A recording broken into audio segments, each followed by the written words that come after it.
All right, part two video for Shower the People. And a couple of amendments to last week's lesson. So I have the old chart up on the screen right now. Most of it is correct. In fact, all of it is correct except for a little bit of an amendment on the last line where I discovered a little bit of a timing thing at on the very last line.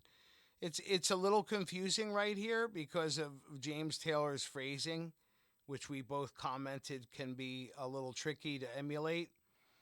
Uh, where he says, "If it feels nice, don't think twice."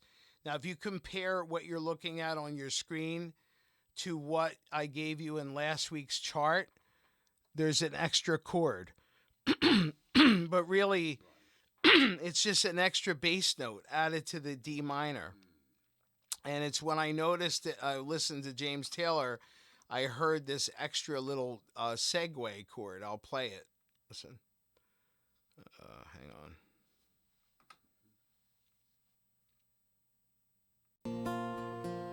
When one thing can lead to another. Guess I gotta be. Actually, I'm gonna stop this because I just realized that since I'm putting this on YouTube, sometimes when I play the original song of someone on YouTube, it flags it. So, because for copyright reasons, so I'm not going to play the actual James Taylor song. But what happens here is when he says, "It feels nice," he does this little bridge chord where he just changes the bass note. If it feels nice, he just changes the bass note and then he goes to the B flat. Don't think twice, and then he does the F over A. So it's this descending quality that happens. It's like this four-part descending tonality.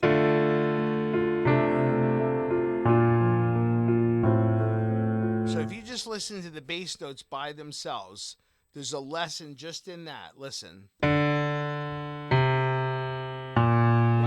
And if you were in a vocal group, much like the vocal groups that you've been in, right? One guy would be assigned that line. And this is your left hand doing that. And the right hand is just doing like, the tenor, the alto, soprano stuff. Right?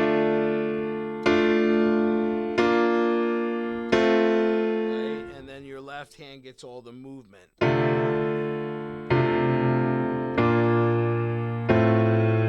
It's really quite pretty.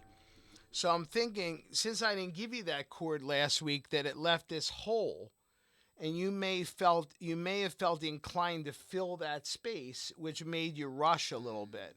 So now you may feel that sense of movement in the chords, which will help you to pace that line a little bit better. So, father and mother and sister and brother, if it feels nice, don't think twice. Now, does that maybe feel a little closer to the song now? There you go. All right, now we are on to the new stuff. We get officially moved to the new stuff now. So I'm going to scroll along here. And now you're working on the iPad so you can see this music probably a lot better now. So, shower the people you know with love. So there's a lot of chords in here, more than I thought. I thought it was just two chords. I thought it was just shower the people you know with love. I thought it was just that B flat over C, with B flat over G, which by the way is G minor seventh. So I thought it was just G minor seventh to C, G minor seventh to C. Because in a very simplified version of the song, you could do that. But I don't want to shortchange you. I want to give you the full blown deal. So this is what's going on here. It's B flat over G, which again is G minor seventh, and then B flat over C, and then C, and then F over C, F over C. Is that right? Let's see.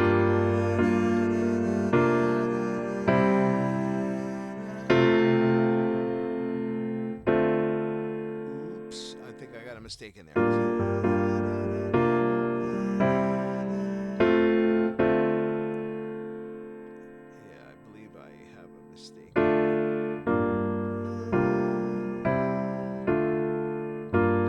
me fix that. All right.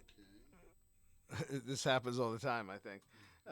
This should be an F over D. F over D, which again, just kind of using the shorthand method.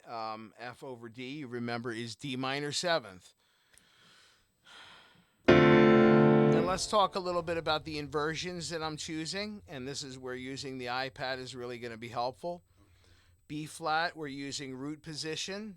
B flat, right? Just regular old B flat. And then when I go to the C, I'm using second inversion. So here's root position, here's first inversion, and here's second inversion. G, C, E. Really easy transition from the B flat. You got your B flat, and then the C is right here. G, C, E. And then when we go to the F, it's very simple because we just C and F share a C. Both a C chord and an F chord both have a C in it. So when you transition from a second inversion C chord to a first inversion F chord, all you need to do is pivot your hand like this. Keep your middle finger on the C. That is if you're using your middle finger on the C. And then your left hand is going to go from a C bass note to a D bass note. So that first line again is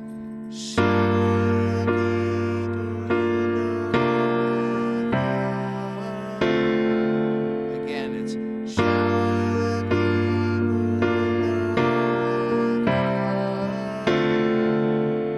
and then second line is almost the same, I think.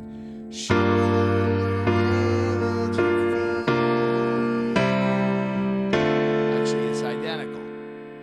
Okay, then things are going to work out fine.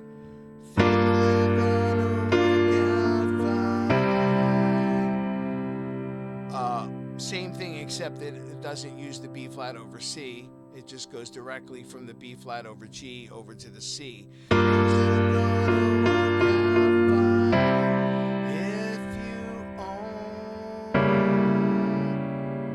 And that's your G diminished, which you played in previous part of the song. Over C sharp. D minor you played earlier in the song. Did you play a D minor earlier in the song? Yeah. I don't know which inversion you played, but coming off of this G diminished over C sharp, it would seem to me that this would be a really good one to go to, which is second inversion. A, D, F. If you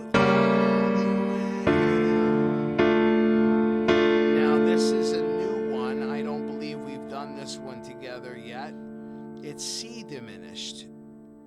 But remember, the principle for a diminished chord is to take the third and the fifth and to flat them. So of course you know a C chord. If you flat the third, it becomes a C minor. And then if you flat the fifth also, it becomes a C diminished over F sharp. It doesn't have to be the F sharp in this octave. In fact, you may want to do it lower because it has a little bit of a fuller sound if you make it lower. But either way is fine. All right, so I'm going to play the whole chorus for you.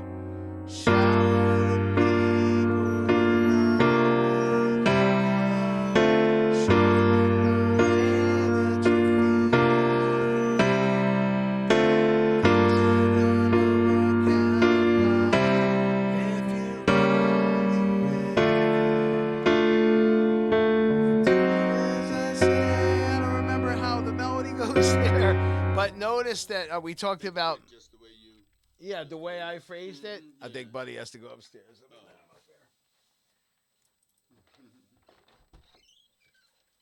So I was talking to you earlier about how to space things out in this newer method of writing out chords, where the chords are written above the lyrics, is not ideal for timing, right? Because in a traditional chord chart, there's slashes, and you could show that to somebody who doesn't know the song, and they would know how the timing works. But it could be problematic for someone who doesn't know the song. Now, of course, you do know this song, but you may run across something where it's like, wait, how do I paste that? And then I told you what I would do is if there's something that is elongated, much like where the it feels nice, don't think twice, that I would put some slashes in to remind you to count. Well, that's what I did here. If you only will do as I say, there's quite a long space there. In a traditional piece of music, that would be indicated with a whole note, or some indication in the timing that you would hold that for a long period of time. But in a lyric sheet, there would be no reason to do that, right? It would be a waste of paper. The person who's reading the lyrics presumably knows the song, and they would know that they have to wait there. So for the instrumentalist who's reading chords, if you don't know the song, it could be really confusing. You'd want to jump right into that next chord. So you can see on this lyric sheet, it says, if you only will do as I say. It's written out like a sentence. So what I did was I put 3 slashes after the D minor. So if you only will, 2, 3, 4, to help you, remind you to wait those 3 beats. And then do as I say.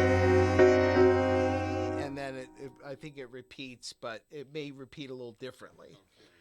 And I want to take this opportunity to teach you one other thing that we have not gotten into. I may have touched on it in the other video that has the long explanation of how to build chords. The only kind of diminished chord that I've shown you, I think, so far is called a diminished triad. And it's where you flat the third and you flat the fifth, right? So when you feel up to it, only when you feel up to it, feeling courageous, you have extra time, and you want to just make things one level more complicated, there's a 4th note that you could add to a diminished chord that makes it sound just a little bit fuller. And it's for what is called a full diminished chord, or what you would call a diminished 7th, okay? It is where you add the double flatted 7th to the diminished chord. So all you would do is you would consult your scale sheet. You would locate the 7th scale degree. So far we talked about, and if you look at the piano keyboard here, we talked about you take the 3rd and you flat it. You take the 5th and you flat it. So then that additional note that you'd add, you'd count to the 7th scale degree, 1, 2, 3, 4, 5, 6, 7, and you double flat it. Flat, flat. And so it becomes a 4-note chord. So when you do the line here, if you only will do as I say, instead of just playing the C, the D sharp, and the F sharp, you would also add an A to it.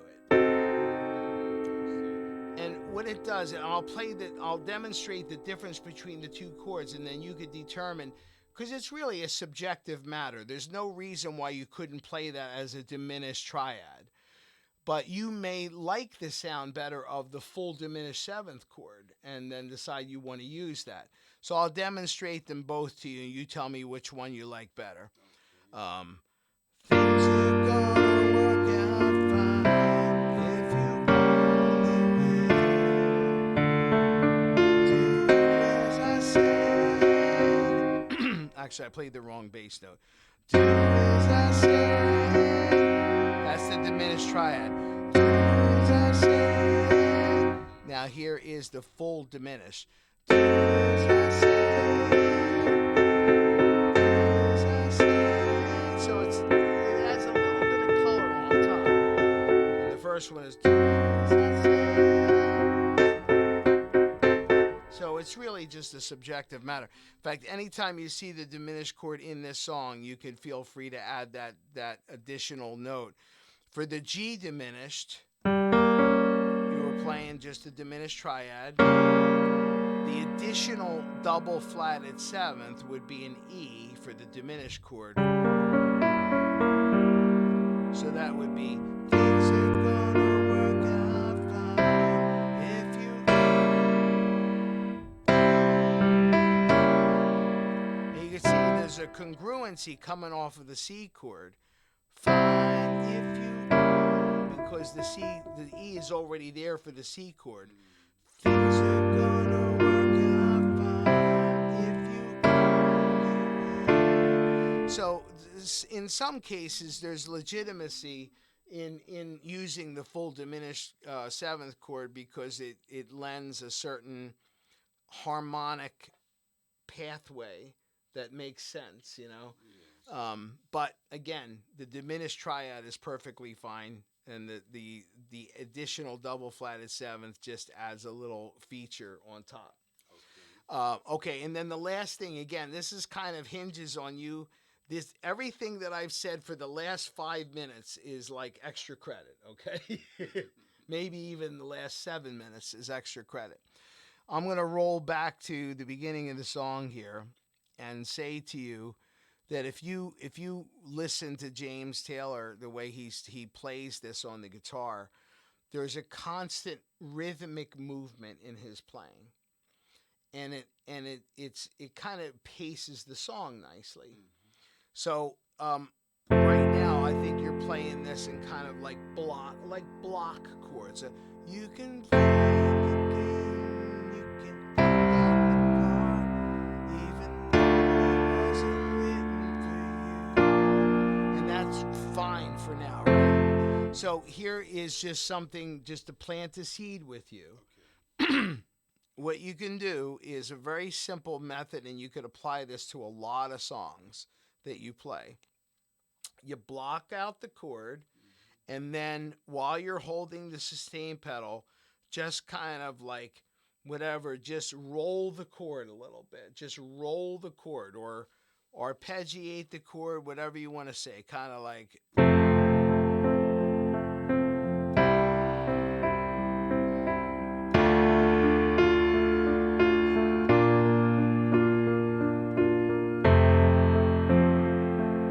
You just basically maintain motion. Right. And you could maintain motion in any way you want. That means that you could kind of like pump part of the chord, and I mean that like that part of the chord could be one note of the chord, it could be two notes of the chord, it could be the whole chord, or it could be alternating individual notes of the chord, or it could be a pattern like 1 2 3 1 2 3. It could be 3 2 1 3 2 1. And I'll show you all the different things you could do. You could go.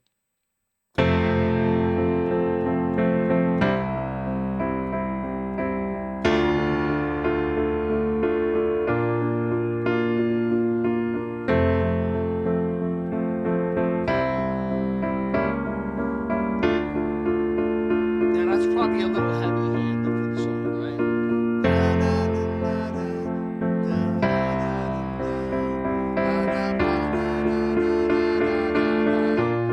Now here's something lighter. I'll just play one note out of the chord.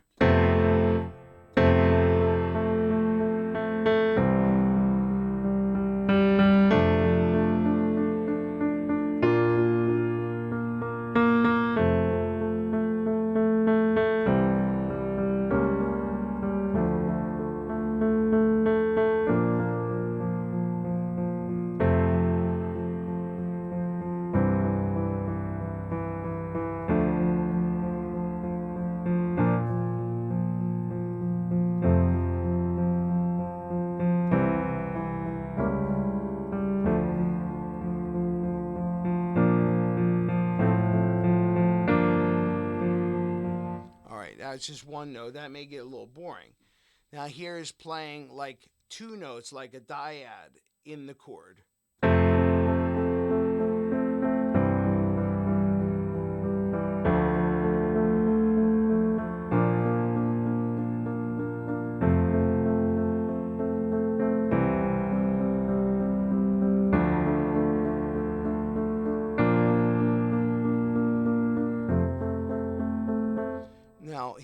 is kind of random arpeggiation of the notes after I block the chord.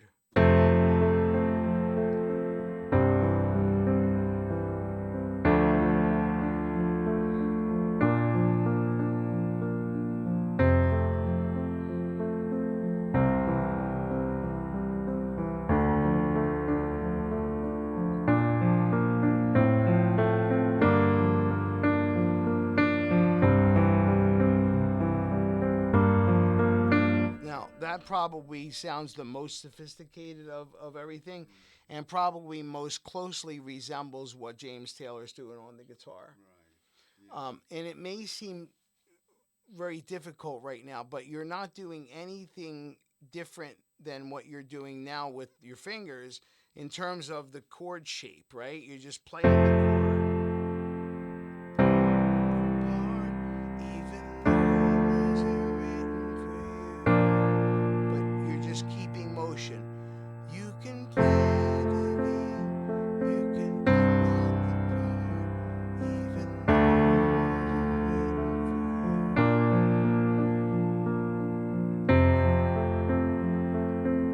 right? So it's not that much different. The only thing is you would have to be aware of is that your fingers are occupied up until the moment that you have to change the chord. So it gives you a little less time to think about where the next chord is.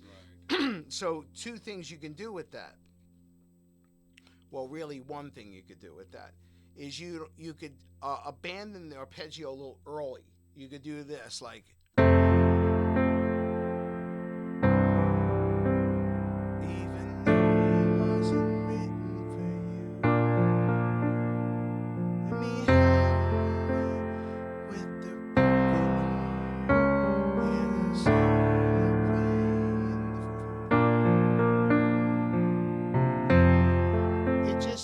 It closes up some of that empty space, right? And then the last little thing, and this is more of like a nuancing effect, is to make the arpeggio notes or the single notes or however you fill that space significantly lighter in volume than the chord. So it doesn't sound like this.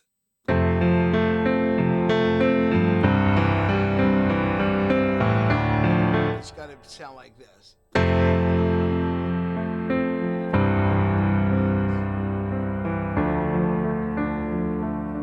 then there you go. So then that was all extra credit. You don't have to do any of that.